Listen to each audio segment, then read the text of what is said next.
Hello everyone, स्वागत है आपका कोड आर्किटेक्चर की इस नई वीडियो में। और अपने लेयर्ड आर्किटेक्चर सीरीज की ये होगी 4th वीडियो, जिसमें हम देखेंगे कि ये रिपोजिटरी लेयर क्या होती है। रुक जाना, आप कोई गलत वीडियो पे नहीं आए हो, ये सही है। मैं पहले रिपोजिटरी लेयर पढ़ा रहा हूँ और उसके बाद फिर मैं सर्विसेज और फिर उसके बाद मैं कंट्रोलर पढ़ाऊंगा। अब आप लोग सोच रहे होगे यार ये अचानक से रिवर्स में क्यों जा रहे हो, तो एक छोटा सा चेंज। रिवर्स में इसलिए जा रहा हूँ क्योंकि जब हम कंट्रोलर बनाएंगे तो कंट्रोलर में हमें सर्विसेज की जरूरत होगी। जब हम सर्विसेज बनाएंगे तब हमें उसमें रिपोजिटरी लेयर की जरूरत होगी, और उस समय अगर अपनी रिपोजिटरी लेयर ही रेडी नहीं है तो मैं सर्विसेज सबको अच्छे से नहीं सिखा पाऊंगा। तो मैं सोच रहा हूँ कि मैं रिवर्स ऑर्डर में जाऊँ, ताकि जब मैं सर्विसेज इंप्लीमेंट करूँ तब अपने पास रिपोजिटरी होगी और मैं सर्विसेज को आपको अच्छे से सिखा पाऊंगा। अब इस रिवर्स ऑर्डर में जाने का कोई भी ड्रॉबैक नहीं है। ऐसा नहीं है कि आपको कुछ समझ नहीं आएगा, ये क्या हो गया, ऐसा कुछ नहीं होगा। बेसिकली इतने अच्छे से समझाऊंगा कि कोई कंफ्यूजन ही नहीं रहेगा। ये रिपोजिटरी क्या है, सर्विसेज क्या है और जो भी चीजें है इसमें वो क्या है। ओके, तो हम जल्दी से शुरू करते हैं रिपोजिटरी लेयर को। तो रिपोजिटरी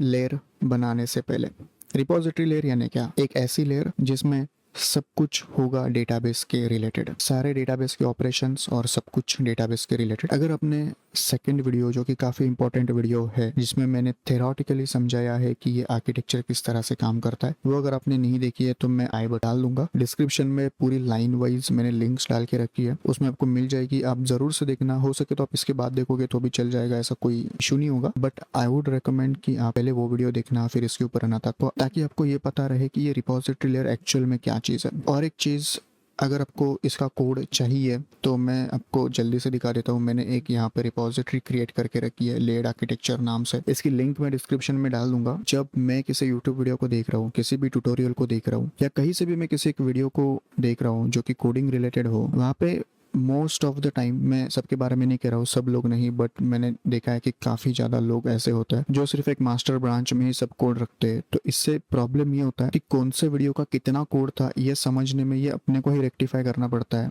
जो उसको इम्प्लीमेंट कर रहा है, कि इसने पहले वीडियो में कितना कोड कवर किया था, दूसरी वीडियो में कितना कोड कवर किया था, और ये ट्रैक रखना थोड़ा सा डिफिकल्ट हो जाता है। तो उसी वजह से मैंने यहाँ पे क्या करके रखा है, जैसे कि आप देख सकते हो मास्टर ब्रांच है। मास्टर ब्रांच में आपको ऑब्वियसली सबसे अपडेटेड कोड मिलते रहेगा। यहाँ पे जो भी अपडेटेड और लेटेस्ट कोड होगा वो होगा। बट इसके अलावा मैंने यहाँ पे और एक ब्रांच बनाई है जिसका नाम मैंने दिया है feature slash setup and router. अगर आप इस ब्रांच को चेकआउट करोगे तो बेसिकली जितना भी अपन ने थर्ड वीडियो में जितना आपने कवर करा है उतना ही आपको इस ब्रांच में मिल जाएगा। आज का जो मैं वीडियो शूट कर रहा हूँ, जो ये रिपोजिटरी लेयर होगी, इसके लिए मैं एक अलग से ब्रांच बनाऊंगा जिसमें आपको सिर्फ रिपोजिटरी लेयर तक का ही वीडियो मिलेगा। और जब कब आपको अपडेटेड कोड चाहिए, लेटेस्ट कोड चाहिए, तब आप मास्टर से उस कोड को उठा सकते हो। तो ये एक चीज़ मैं यहाँ पे फॉलो कर रहा हूँ। और मैं आपको भी सजेस्ट करूंगा कि आप कोई भी प्रोडक्ट बना रहे हो, कोई भी प्रोजेक्ट आप बना रहे हो, अब हमेशा पुल रिक्वेस्ट पुश रिक्वेस्ट के ही बेसिस पे प्रोजेक्ट्स बनाया करो। मैं थोड़ी देर आपको सिखाऊंगा कि ये भी किस तरह से करना है। कि हम सबसे पहले एक ब्रांच क्रिएट करेंगे, फिर हम उसको जाके एक पुल रिक्वेस्ट क्रिएट करेंगे, और फिर हम उस पुल रिक्वेस्ट से हम मास्टर पे कोड को मर्ज करेंगे। ये एक प्रॉपर तरीका होता है किसी भी कोड को बनाने का ऑन गिटहब। तो ये एक एक्स्ट्रा टॉपिक है, हम बाद में कवर करेंगे। अभी फिलहाल के लिए हम अपने टॉपिक पे आते हैं। तो ये जो वीडियो होगी ये मोस्ट डेटाबेस रिलेटेड वीडियो होगी। इसमें हम सब कुछ डेटाबेस के रिलेटेड पढ़ेंगे। इसमें हम देखेंगे मॉडल्स कैसे बनाने हैं। इसमें हम देखेंगे इंडेक्सेस क्या होते हैं। ये टर्म आपने काफी ज्यादा सुना होगा, इंडेक्सेस। मैं काफी शॉर्ट में इसको कवर करूंगा क्योंकि ये बहुत बड़ा टॉपिक है। अगर आपको और भी जानना है डेटाबेस ऑप्टिमाइजेशन टेक्निक्स के बारे में तो आप कमेंट करके ज़रूर बताना। मैं ट्राई करूंगा कि उनके ऊपर भी मैं अलग से वीडियो लेके आऊँ। तो हम इसमें वही देखेंगे कि डेटाबेस को हमें किस तरह से सेटअप करना है, किस तरह से हम मोंगोडीबी का एक मॉडल बनाएंगे, और रिपोजिटरी लेयर में हम किस तरह से कोड लिखेंगे। तो जल्दी से हम इस वीडियो को शुरू करते हैं। ओके, तो हम क्या करेंगे, सबसे पहले हम हमारे SRC में एक फोल्डर बनाएंगे जो कि होगा मॉडल्स। इस मॉडल में हम क्या करेंगे, हम अपना जो स्कीमा है उसको हम इन मॉडल्स में रखेंगे। अभी अपना बस एक ही मतलब प्रोडक्ट के अंदर अपने पास एक ही कैटेगरी है जो कि है ये टूल बॉक्स। उसके लिए हम एक फाइल यहाँ पे बनाएंगे टूल स्कीमा डॉट जेस। ठीक है, तो हमने यहाँ पे एक टूल स्कीमा डॉट जेस, या फिर आप इसको कुछ इस तरह से नाम दे सकते हो, टूल्स डॉट जेस। ठीक है, काफ़ी सिंपल। इसमें हम बेसिकली क्या करेंगे, तो इसमें सबसे पहले हम इंपोर्ट करेंगे मोंगूस को। हमने यहाँ पे एक मोंगूस को बस इंपोर्ट करके रखा है। तो सबसे पहले हम स्कीमा बनाने के लिए हम कहते हैं const tool schema equals to new mongoose dot schema. Okay, हम इसके अंदर क्या करेंगे, आपने आपको तो ये सब पता ही होगा ऑब्वियसली। तो मैं यहाँ पे जल्दी से जाके एक नेम डिफाइन करूंगा जो कि डिनोट करेगा अपने टूल के नेम को, टूल बॉक्स में से जो टूल्स हो गए सिंगल टूल उनके नेम को। यहाँ पे मैं कहता हूँ कि इसका जो टाइप होगा वो होगा स्ट्रिंग। ये रिक्वायर्ड होगा या नहीं होगा, तो इसके लिए हम कहेंगे कि हाँ ये रिक्वायर्ड होगा। और अगर ये किसी ने मान के चलो ये नहीं पास करा है, तो जो हम मैसेज कहेंगे कि tool name is required. Similarly हम ट्रिम करेंगे इसको, ट्रू जो ट्रेलिंग स्पेसेस होते हैं उनको निकाल देंगे और इसमें हम कहेंगे कि इसकी जो मैक्स लेंथ होगी अगेन वो होगी 100 और अगर इससे एक्सीड होती है तो हम कहेंगे tool name can not exceed 100 characters. जल्दी से कमेंट करके बताना कि आप सबको क्या ये चीज़ पता थी कि हम इसको इस तरह से भी लिख सकते हैं, कमेंट करना। चलो ठीक है, तो मैं काम करता हूँ, मैं जल्दी से एक स्कीमा पूरा प्रिपेयर करता हूँ और उसके बाद मैं आपको एक बार समझाता हूँ, क्योंकि अगर ये लिखते बैठूँ तो काफ़ी लंबी हो जाएगी वीडियो। तो मैं जल्दी से एक बार लिख के वापस आता हूँ और मैं आपको समझाऊंगा, आप टेंशन मत लो। ओके, तो मैंने यहाँ पे एक स्कीमा प्रिपेयर करा है। तो सेकंड चीज़, हमने पहला नेम मैंने आपको दिखाया था किस तरह से बनाना है। सिमिलरली मैंने डिस्क्रिप्शन किया है, उसका टाइप स्ट्रिंग होगा और सेम चीज़ है कैटेगरी होगी, कैटेगरी में टाइप स्ट्रिंग होगा, रिक्वायर्ड अगेन सेम, और इनम्स हो गए यानी कि इनमें ये स्पेसिफिक कैटेगरी में से ही कोई ना कोई एक वैल्यू आ सकती है। इसके अलावा अगर आप लेट से अगर मैं यहाँ पे कैटेगरी में राहुल पास कर दूं तो वो नहीं एक्सेप्ट करेगा, वो मैसेज थ्रो करेगा इनवैलिड कैटेगरी। उसके बाद यूआरएल उस टूल का, यहाँ पे मैंने सब सेम रखा है, बस वैलिडेट के अंदर मैंने एक वैलिडेटर लगाया है जो कि ये देखेगा कि वो एक प्रॉपर लिंक है या नहीं, दैट्स इट। अगर ये लिंक नहीं होगी तो वो मैसेज बताएगा कि please provide a valid URL. Similarly is popular, क्या ये कैटेगरी पॉपुलर है, इसका टाइप होगा बूलियन यानी ट्रू या फॉल्स में ही इसका आंसर होगा, और अगर हम इसे पास नहीं करेंगे तो ये डिफॉल्ट फॉल्स ले लेगा। फिर टैग्स हो गए, टैग्स एक एरे ऑफ ऑब्जेक्ट होगा जिसमें हर एक का टाइप होगा स्ट्रिंग और हम ट्रिम करेंगे उसको भी, यानी ट्रेलिंग स्पेसेस हटा देंगे। क्रिएटेड एट और अपडेटेड एट ये सब तो आपको पता ही है, और टाइम स्टैम्प को हमने ट्रू रखा है ताकि ये बाय डिफॉल्ट इनकी वैल्यूज निकाल सके। आप सोच रहे होगे कि ये टाइम स्टैम्प तो हमें पता था, बट ये वर्जन की क्या है ये अब तक पता नहीं चला। वर्जन की अगर आपने कोई डेटाबेस, मोंगोडीबी का डेटाबेस का आपने एक मॉडल देखा होगा तो उसके अंदर एक अंडरस्कोर वी करके एक field by default MongoDB add करता है। मैं स्क्रीन पे एक स्क्रीनशॉट डालूंगा, उसमें आपको दिखाऊंगा मैं कि मैं किस की के बारे में बात कर रहा हूँ। तो फॉल्स से क्या होगा कि वो बेसिकली उसको ऐड नहीं करेगा, ठीक है। तो ये इतना ही इसका काम है। अब हम जल्दी से जाके एक काफ़ी इम्पॉर्टेंट चीज़ देखेंगे मॉडल बनाते समय। तो हम क्या करेंगे, हम जल्दी से जाके एक इंडेक्स सेटअप करेंगे, वो किस तरह से करना है। तो मैं यहाँ पे कहूँगा टूल स्कीमा डॉट इंडेक्स, ठीक है। इंडेक्स में मैं पास करूंगा कैटेगरी, मैं कहूंगा 1 और मैं पास करूंगा इज पॉपुलर और मैं पास करूंगा -1। इसका मीनिंग क्या है मैं आपको थोड़ी देर में समझाता हूँ। और एक मैं चीज क्रिएट करूंगा टूल बॉक्स, एक another category sorry another index create करूंगा मैं, इसके अंदर मैं कहूंगा नेम 1, ठीक है। तो मैं थोड़ी देर पहले जो इंडेक्स के बारे में बात कर रहा था, मैं इसी इंडेक्सिंग के बारे में बात कर रहा था। अब मैं आपको जल्दी से समझाता हूँ कि ये काम किस तरह से करता है। ओके, तो हम जल्दी से समझते हैं ये इंडेक्सेस के बारे में एक्चुअल में क्या होता है। ये समझने से पहले आप एक चीज़ समझो कि ये एक काफ़ी बड़ा टॉपिक है, काफ़ी ज़्यादा इंपॉर्टेंट टॉपिक है, और एक बड़े वीडियो के इस छोटे से सेक्शन में मैं इस वीडियो को नहीं कवर कर पाऊंगा। तो इसके लिए मैं ज़रूर से एक अलग वीडियो बनाऊंगा। अगर आप चाहते हो कि मैं जल्द बनाऊं तो आप कमेंट ज़रूर से करना। अब हम एक चीज़ समझते हैं कि ये इंडेक्सेस क्या है और हम इसे यूज़ क्यों कर रहे हैं। कैटेगरी, इज पॉपुलर और नेम, इन तीनों चीज़ों को यूज़ क्यों कर रहे हैं। तो सबसे पहले चीज़ देखो, आपको एज ए डेवलपर होके भी एक बिजनेस पॉइंट ऑफ व्यू से सोचना पड़ेगा आपके प्रोडक्ट के बारे में। जैसे ये जो टूल बॉक्स का जो प्रोडक्ट है, इसमें थोड़ा सा अंदाजा लगाओ कि यूज़र ज़्यादा से ज़्यादा किन चीज़ों में इंटरेस्टेड होगा। कैटेगरीज में होगा, इज पॉपुलर में होगा, मतलब पॉपुलैरिटी पे होगा, और नेम पे होगा। कोई भी अगर बंदा अपने प्रोडक्ट को यूज़ कर रहा है तो वो यही बोलेगा कि यार मेरे को एक इस नाम से टूल बताओ, या फिर मेरे को ऐसे टूल बताओ जो फ्रंट एंड कैटेगरीज में आते हैं, या मेरे को ऐसे टूल्स बताओ जो सबसे पॉपुलर हो। इसको ऐसा कंसिडर कर सकते हो कि ये ना एक पिलर है प्रोडक्ट का अपना। सेकेंड चीज़, ये टेबल मैंने यहाँ पे क्या बनाया, और इसमें कैटेगरी 1 यानी असेंडिंग, इज पॉपुलर में -1 डाला है मतलब डिसेंडिंग ऑर्डर, नेम में 1 डाला यानी अगेन असेंडिंग। मतलब क्या कि कैटेगरी जो है वो ABCD इस फॉर्मेट में जाएंगी। इज पॉपुलर -1, अभी इज पॉपुलर क्या था अपना, बुलियन वैल्यू थी। जब हम मॉडल कंसिडर कर रहे थे तब हमने उसको बुलियन रखा था, मतलब ट्रू फॉल्स इस फॉर्मेट में। तो ट्रू फॉल्स में अगर हम डिसेंडिंग वे में जाए तो सबसे पहले ट्रू आता है और फिर फॉल्स आएगा। सिमिलरली आप देख सकते हो कैटेगरी यहाँ पे असेंडिंग वाइज में ऑर्डर है, A से शुरू हो रही है, फिर B है और फिर F है।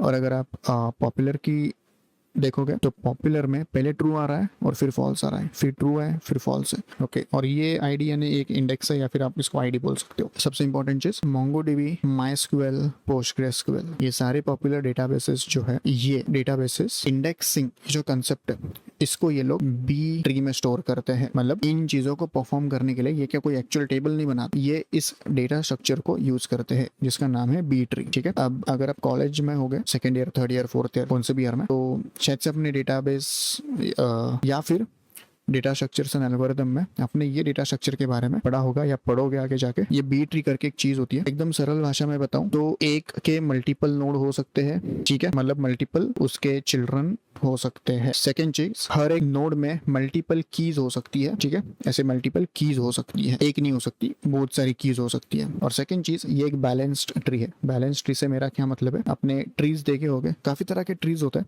अगर आप डेटा स्ट्रक्चर्स एंड एल्गोरिथम आपने पढ़ा है तो आपको पता है ऑलरेडी, नहीं पढ़ा है तो मैं आपको बताता हूँ। काफी सारे ट्रीज होते हैं जो एक डायरेक्शन में जाते हैं ऐसा, और इस तरफ कुछ भी नहीं है, तो इसे हम कहते हैं इनबैलेंस ट्री। तो ये जो बी ट्री है ये बैलेंस होता है, यानी ये हो गया बैलेंस ट्री, सारे एक लेवल पे होते हैं।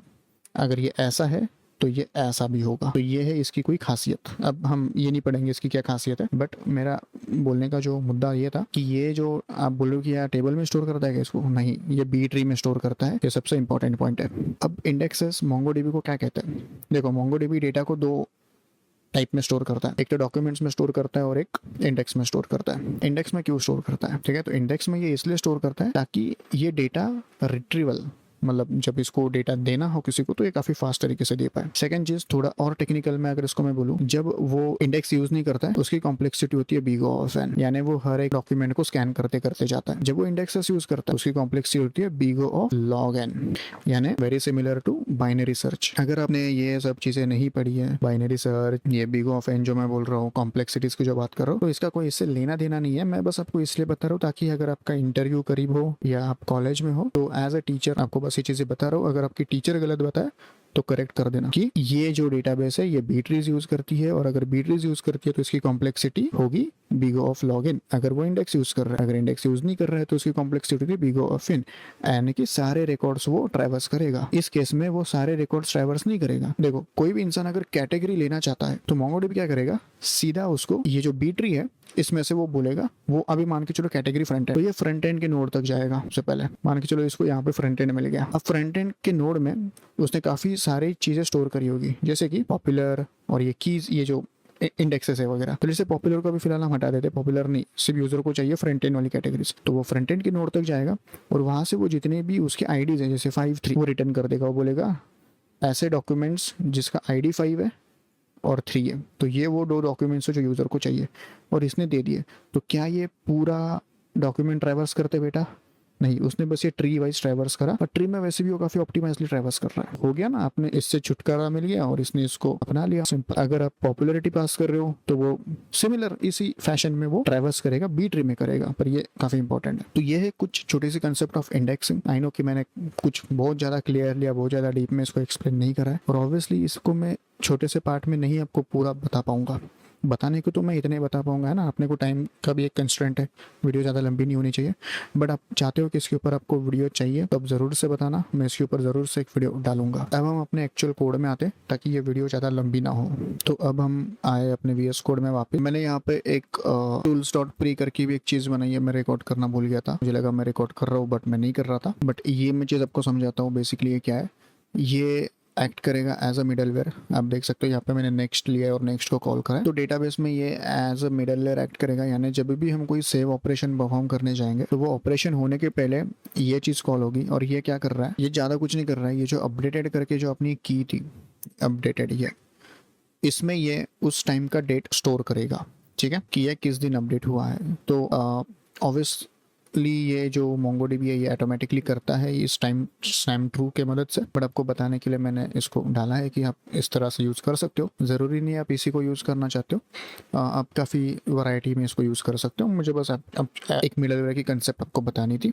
और एक कंसेप्ट होती है जो हम यूज़ करेंगे, कोई ऐसा हार्ड एंड फास्ट रूल नहीं है कि आपको यूज़ करनी ही है, वो पता चले इस वजह से मैं आपको और एक चीज़ बता रहा हूँ। हम कुछ हेल्पर फंक्शंस बना सकते हैं। For example tool schema dot, ये स्टैटिक्स होते हैं और इसके अंदर लेट्स से मैं कोई एक ऐसा फंक्शन बना सकता हूँ जैसे फाइंड पॉपुलर। ये एक फंक्शन होगा, इसके अंदर हम डायरेक्टली रिटर्न कर सकते हैं। जैसे कि अगर हम पॉपुलर प्रोडक्ट को फाइंड करना चाहते हैं तो हम कहेंगे दिस डॉट फाइंड। फाइंड के अंदर हम कहेंगे कि जहाँ पे इज पॉपुलर ट्रू हो और उसको सॉर्ट कर देना क्रिएटेड एट डिसेंडिंग वाइज। ठीक है, तो ये कुछ एक हेल्पर फंक्शन के जैसे एक्ट करता है। आप इन्हें डायरेक्टली यूज कर सकते हो। कैसे यूज करना है आपको बाद में समझ में आ जाएगा। मैं एक काम करता हूँ, जल्दी से और एक बना देता हूँ, आपको मैं आगे जाके बताऊंगा इनको किस तरह से यूज करना है। अभी हम फिलहाल करते हैं टूल mongoose डॉट मॉडल, हम इसको कहते हैं, इसका नाम होगा और किसको पॉइंट कर रहा है तो टूल स्कीमा, और यहाँ से कहते हैं module dot export equals to. ठीक है, हमने बस एक मॉडल बनाया, इंडेक्सिंग सेटअप करी उसकी। ठीक है, एक मिडलवेयर समझाया मैंने आपको और एक मैंने आपको दो हेल्पर फंक्शंस समझा। तो मॉडल एक पहला स्टेप था अपना। अब हम क्या करेंगे, जैसे मैंने कहा कि हम रिवर्स ऑर्डर में जा रहे हैं तो हम रिपोजिटरीज पहले बनाएंगे। तो मैं जल्दी से जाके SRC के अंदर एक फोल्डर बनाता हूँ रिपोजिटरीज। ठीक है, तो मैंने ये रिपोजिटरीज का मैंने फोल्डर तो बना दिया। इसके अंदर क्या होगा, तो इसके अंदर देखना मैं दो चीजें बनाऊंगा, बेस रिपोजिटरी डॉट जेएस और एक चीज बनाऊंगा टूल रिपोजिटरी डॉट जेएस। अब बोलोगे बेस रिपोजिटरी क्या है, टूल रिपोजिटरी क्या है। तो एक चीज, बेस रिपोजिटरी में मैं कुछ ऐसी चीजें लिखूंगा जो हो सकता है सिर्फ टूल्स को जरूरत ना पड़े, बट लेट से आगे जाके अगर अपनी यूजर आ जाती है तो वो भी उसको यूज कर सकती है। फॉर एग्जांपल अगर मैं आपको कहूँ कि हमारी एक सर्विस है टूल रिपोजिटरी, जिसके रिलेटेड जितने भी डेटाबेस ऑपरेशंस है वो मैंने टूल रिपोजिटरीज में लिखे हैं। टूल सर्विसेज जो है वो यूज कर रही है टूल रिपोजिटरीज को। अगर लेट से आगे जाके मैं एक नई सर्विस लेके आता हूँ जो कि है यूजर सर्विस, और लेट से मैंने टूल रिपोजिटरी में कुछ ऐसे फंक्शंस लिखे हैं जो कहीं ना कहीं यूजर रिपोजिटरी भी यूज कर सकती है। क्या मैं यूजर रिपोजिटरी पे उसको पॉइंट करूं, तो ये टेक्निकली आप कर सकते हो पॉइंट, बट मेंटेनेबिलिटी के हिसाब से आपको ये करना नहीं चाहिए, क्योंकि टूल रिपोजिटरी एक अलग एंटिटी है, यूजर रिपोजिटरी और या फिर यूजर सर्विस एक अलग एंटिटी है। तो इसी वजह से हम जितने भी बेसिक या फिर रीयूजेबल चीजें हैं रिपोजिटरीज के रिलेटेड वो हम बेस रिपोजिटरी में लिखेंगे, और ऐसी डेटाबेस ऑपरेशंस जो सिर्फ टूल्स के रिलेटेड है वो हम टूल रिपोजिटरी में लिखेंगे। ज्यादा कंफ्यूज नहीं करता हूँ, एक बार लिख के दिखाता हूँ फिर आप समझ जाओगे। पहले मैं क्या करूंगा, क्लास क्रिएट करूंगा बेस रिपोजिटरी के नाम से। इसके अंदर एक कंस्ट्रक्टर फॉर्म करूंगा मैं जो कि एक मॉडल लेगा, और मैं कहूंगा कि this dot model equals to model. Constructor यानी काइंड ऑफ आप ऐसा बोल सकते हो कि इजी भाषा में, अगर आप फंक्शनल बैकग्राउंड से आए हो तो ये एक काइंड ऑफ फंक्शन होता है। जब आप क्लास इनिशिएट करोगे तब ये उसी समय ऑटोमेटिकली कॉल हो जाएगा। नेक्स्ट चीज, अब हम क्या करेंगे, सबसे पहले हम सोचेंगे कि क्या ऐसी चीजें हो सकती है जो बेसिक है या फिर जो रीयूजेबल है। तो मेरे हिसाब से मुझे लगता है फाइंड ऑल करके एक मेथड है जो अभी के लिए सिर्फ टूल रिपोजिटरी नहीं, बट आगे जाके अगर कोई भी रिपोजिटरीज आती है या कोई भी सर्विसेज आती है वो उसको यूज कर सकती है। ठीक है, तो मैं जल्दी से यहाँ पे एसिंक फाइंड ऑल करके एक मेथड बनाऊंगा। अब हम मेथड्स कहेंगे, फंक्शंस नहीं कहेंगे। तो ये क्या करता है, ये फिल्टर लेता है, अगर कुछ पास नहीं करा है तो एम्प्टी होगा, और ये ऑप्शंस लेता है, कुछ पास नहीं करा तो ये एम्प्टी होगा। ऑप्शंस में क्या क्या होगा, बेसिकली मैं जहां तक मुझे ऑप्शंस में हम कहेंगे सॉर्ट, लिमिट होगा, स्कीप होगा, पॉपुलेट होगा और सिलेक्ट होगा। ठीक है, अब देखो फाइंड ऑल ये जो मेथड है ये तब यूज की जाएगी जब अपने को सब कुछ फाइंड करना है, और सब कुछ फाइंड करने का ऑप्टिमाइज तरीका ये है कि अपने को एक इमेजिनेशन लगाना पड़ेगा, है ना, कि एट ए टाइम 10 रिकॉर्ड्स दो या फिर 20 रिकॉर्ड्स दो, सारे के सारे मत दो। अगर 10 मिलियन रुपए 10 मिलियन के 10 मिलियन आप रिटर्न करोगे, ऑब्वियसली नहीं। तो इसलिए पैजिनेशन के लिए मैंने यहाँ पे लिमिट, स्किप, ये सब चीजें ली है। तो मैं कहता हूँ क्वेरी होगी this dot model dot find. Find में मैं पास करूंगा फिल्टर, जो भी अपना फिल्टर आ रहा है वो पास कर दूंगा एज इट इज। अब मैं यहाँ पे चेक करूंगा कि क्या ऑप्शंस पास करने, क्या क्या ऑप्शंस पास करने चाहिए। तो अगर सिलेक्ट आया है, अगर सिलेक्ट है प्रेजेंट, तो मैं कहूंगा query is equals to query dot select, और इसके अंदर मैं सिलेक्ट पास करूंगा। जरूरी नहीं है कि हम सभी यूज करेंगे, बट मैं थोड़ा ऐसे लिख रहा हूँ कि बाद में जाके मुझे इसको चेंज ना करना पड़े, यहाँ पे आके एक दो चीजें ऐड ना करनी पड़े। मैंने जितनी पॉसिबल चीजें हो सकती है मैंने सब यहाँ पे कंस्ट्रक्ट करी है। हम कहेंगे रिटर्न अवेट डॉट एग्जीक्यूट। ठीक है, तो यहाँ से एक्चुअल में अपनी क्वेरी एग्जीक्यूट होगी और जो भी डेटा होगा वो रिटर्न हो जाएगा। सिमिलरली अब मैं एक करते यहाँ पे लिखते नहीं बैठता हूँ, मैं जल्दी से जाके सारी क्वेरीज, मतलब जितने भी मेथड्स, जैसे फाइंड ऑल एक हो गया, उसी के जैसे एक हो सकता है फाइंड बाय आईडी, एक हो सकता है क्रिएट करके, तो एक हो सकता है अपडेट बाय आईडी, एक हो सकता है डिलीट बाय आईडी, और एक हो सकता है काउंट निकालना।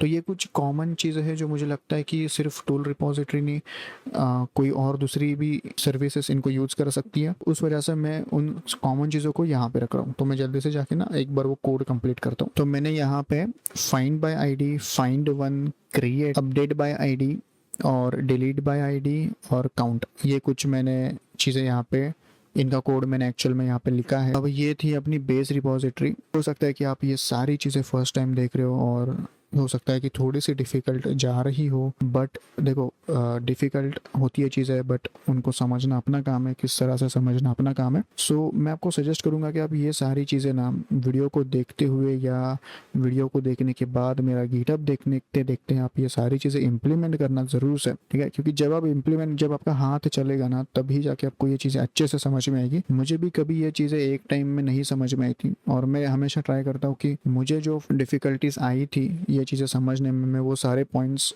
क्लियर कर रहा हूँ मेरे ही वीडियो में, ताकि जो मैंने फेस करा है वो आपको ना फेस करना पड़े। होता है अभी काफ़ी बार कि आप काफ़ी नए हो कोडिंग के दुनिया में और दिमाग के ऊपर से ही जा रही है, बहुत ज़्यादा ऊपर से जा रही है चीज़ें, बट ज़रूरी नहीं कि हमेशा ऊपर से ही जाते रही वो चीज़ें। जब आप इसको हैंड्स ऑन करोगे, जब आप इम्प्लीमेंट करोगे एक्चुअल में, तब आप समझ जाओगे। काफ़ी लोगों को पता नहीं होगा सिलेक्ट क्या करता है, पॉपुलेट क्या करता है, ठीक है, स्किप, लिमिट, सॉर्ट तो पता होगा, बट अब ये मैं आपको टास्क देता हूँ कि आप कमेंट करके ज़रूर बताना पहले पढ़ना सिलेक्ट करता है क्या है। पॉपुलेट तो मैं बता दूंगा आपको बाद में, बट सिलेक्ट आप ज़रूर से देखना कि ये सिलेक्ट क्या करता है, और मुझे कमेंट करके ज़रूर बताना कि आपने क्या रिसर्च करा सिलेक्ट के बारे में। तो सिमिलरली आप सारे डेटा पे जाओ, कुछ नहीं, मैंने फैंसी कुछ ऐसा कोड लिखा नहीं है जो दिमाग के ऊपर से जाएगा। यहाँ पे सब चीज़ें ऑलरेडी कवर करिए, इनमें उसमें से आधी आधी चीज़ें हुई है। जैसे यहाँ पे फाइंड बाय आईडी में मैंने सिलेक्ट और पॉपुलेट यूज़ करा है, यूज़ करा नहीं है, इट्स लाइक कि अगर हो सिलेक्ट तो उसको यूज़ करो, अगर पॉपुलेट हो तो उसको यूज़ करो और फिर क्वेरी को एग्जीक्यूट करो। फाइंड वन में भी मैंने वही दो चीजें यूज करी है। क्रिएट में मैंने कुछ भी यूज नहीं करा है, बाय आईडी और काउंट है, वेरी सिंपल। अब हम जल्दी से जाते हैं टूल रिपोजिटरी में। मैंने यहाँ पे इसको एक्सपोर्ट भी करा है, आपको अगर दिखाऊँ तो module.export बेस रिपोजिटरी। अब जल्दी से आते हैं हम टूल रिपोजिटरी में। यहाँ पे क्या करा है, तो यहाँ पे सबसे पहले मैं कहूँगा कि जो बेस रिपोजिटरी है, रिक्वायर बेस रिपोजिटरी, और उसी के साथ साथ const tool is equals to require, ये मैंने डेटाबेस के मॉडल को इंपोर्ट करा। अपने यहाँ पे एक चीज और नोटिस करी होगी कि यार यहाँ पे डेटाबेस का मॉडल तो इंपोर्ट नहीं करा, डायरेक्ट क्लास से शुरू कर दिया। तो मैं यहाँ पे क्या कर रहा हूँ कि कंस्ट्रक्टर में एक मॉडल आएगा और उस मॉडल को यूज करना है, वही हम अब देखेंगे कि किस तरह से वो आएगा। यहाँ पे मैं जल्दी से जाके कहूंगा class tool repository x tends base repository. अब बोलोगे अरे यार ये क्या कर दिया, ये नहीं समझ में आ गया। देखो टूल रिपोजिटरी कह रहा है मैं इसको भी एक्सटेंड करूंगा, मतलब इसके अंदर की जितनी भी चीजें है, ये find all, find by ID, ये मैं यूज कर सकता हूँ। इन शॉर्ट कि बेस रिपोजिटरी ने इसको परमिशन दे दी है टूल रिपोजिटरी को कि तू मेरे अंदर की जितनी भी चीजें तू यूज कर, कोई दिक्कत नहीं है। मैं यहाँ पे वापस से कहूंगा एक कंस्ट्रक्टर कॉल करूंगा और मैं कहूंगा सुपर के अंदर मैं टूल पास करूंगा। अब बोलोगे यार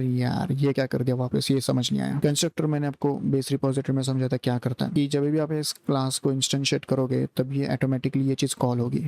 सुपर कह रहा है कि ये पास कर दे, इसको पास कर, तो ये यहाँ पे एक्चुअल में ये इसको मिल गया। जैसे फंक्शन में हम फंक्शन कॉल करते समय कुछ चीजें हम पास करते हैं और वो फंक्शन लेता है। तो इंस्टेड आप समझो कि इसने ये चीज ले ली, ठीक है, मॉडल ले लिया और इसने ये यहाँ से पास कर दिया, तब जाके उसने वहां से उसको लिया। इसने यहाँ से मॉडल दिया ना, को थोड़ा तो कंफ्यूज हुए होगे कि फाइंड ऑल है भाई, ये काम कैसे करेगा, ये जो क्वेरी रन हो रही है ये दिस डॉट मॉडल पे हो रही है, ये मॉडल भाई है क्या, मॉडल तो ये था पर इसको तो कहीं इंपोर्ट ही नहीं करा। एक्चुअल में उसने मॉडल को इंपोर्ट करा, ये दिस डॉट मॉडल में इसने स्टोर करा, दिस डॉट मॉडल एक वेरिएबल है उसमें इसने स्टोर करा और वो वहां से यूज हो रहा है, मतलब बेसिकली सारे ऑपरेशंस इस पे ही हो रहे हैं। नेक्स्ट अब हम यहाँ पर भी कुछ फंक्शंस बनाते हैं। एक मैं आपको जरूर जल्दी से बना के दिखाता हूँ, जैसे कि async find by name। ये क्या करेगा, ये एक नेम लेता है and next thing is return await this dot. अब देख रहे हो यहाँ पे सारी चीजें आ रही है। एक चीज आपने यहाँ से देखी होगी, यहाँ पे फाइंड ऑल क्यों आ रहा है, ठीक है, तो ये फाइंड ऑल इसलिए आ रहा है क्योंकि ये यहाँ पर अपन ने लिखा है। तो जैसे कि टूल रिपोजिटरी जो है वो एक्सटेंड कर रही है बेस रिपोजिटरी को, यानी वो बेस रिपोजिटरी के अंदर के सारे फंक्शंस को एक्सेस कर सकती है, मेथड्स को। अब अपने को वो तो एक्सेस नहीं करना, बट अपने को फाइंड वन एक्सेस करना है जरूर से, ठीक है, क्योंकि फाइंड बाय नेम है तो ऑब्वियसली एक नेम पास किया जाएगा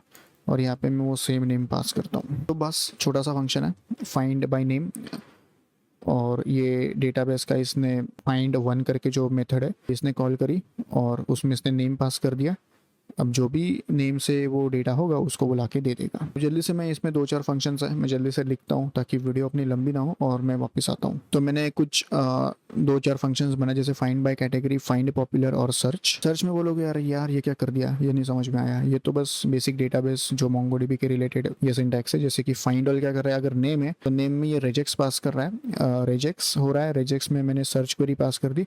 फॉर एग्जाम्पल सर्च क्वेरी आ रही है अपने पास पोस्टमैन, ऐसे कि मैं पोस्टमैन को सर्च करना चाहता हूँ, तो इसने रेजेक्स में ये पोस्टमैन डाल दिया ऑप्शन आई, यानी कि ये बेसिकली आई का मतलब होता है केस इनसेंसिटिव, मतलब कैपिटल स्मॉल इसको ज़्यादा कंसिडर नहीं करेगा। सिमिलरली डिस्क्रिप्शन एक है कि अगर डिस्क्रिप्शन है तो सेंसिटिव कर देना, और टैग्स अगर कोई हो गए तो उनको भी, क्योंकि टैग्स एरे में हो गए इसलिए हमने इसको एरे में पास करा है। तो बस यही चीज़ें हैं इसमें। और अगेन हमने इसको सॉर्ट वॉट करा है, ये तो आप सब अच्छे से जानते हो, और यहाँ से हमने इसको भी एक्सपोर्ट कर दिया। अब आप बोलोगे कि कुछ चीज़ें यहाँ क्यों और कुछ चीज़ें यहाँ क्यों सेपरेट करा है। यहाँ पे जो फाइंड पॉपुलर है और फाइंड कैटेगरी है, ये सिर्फ टूल्स पे ही कैलकुलेट होगा या फिर टूल्स पे ही यूज़ किया जाएगा। अगर मान के चलो कोई एक सर्विस है, अपनी अलग से एक सर्विस है, let's say user service, user को हम थोड़ी ना पॉपुलर से फाइंड करेंगे, उसमें कोई ज़रूरत नहीं अपने को फाइंड पॉपुलर करना कि कौन सा यूज़र सबसे ज़्यादा पॉपुलर है अपना। हम यहाँ पे सोशल मीडिया नहीं बना रहे है ना। उस केस में यहाँ पे फाइंड पॉपुलर को इसमें रखना क्या आपको सही लगता है? लॉजिकली सोचो, नहीं, क्योंकि देखो बेस रिपोजिटरी का मतलब ये है कि ये सिर्फ टूल्स के लिए बाउंडेड नहीं होगी। ऐसा नहीं है कि सिर्फ टूल्स रिपोजिटरी ही, या फिर टूल्स ये जो फंक्शनैलिटी है, रिपोजिटरी कहना गलत हो जाएगा। टूल्स ये जो सर्विस है सिर्फ इसी को, यही इसको यूज़ कर सकती है, नहीं। बेस रिपोजिटरी हमने ऐसी बनाई है कि कोई भी फंक्शनैलिटी अपनी अलग फंक्शनैलिटी से, यूजर्स के कोई फंक्शनैलिटीज़ होगी लेट्स से, और दूसरी कोई फंक्शनैलिटीज़ होगी, वो भी इसको यूज़ कर सकती है डायरेक्टली। कैसे यूज़ कर सकती है वो हम अगली वीडियो में देखेंगे। अगली वीडियो होगी सर्विस लेयर पे।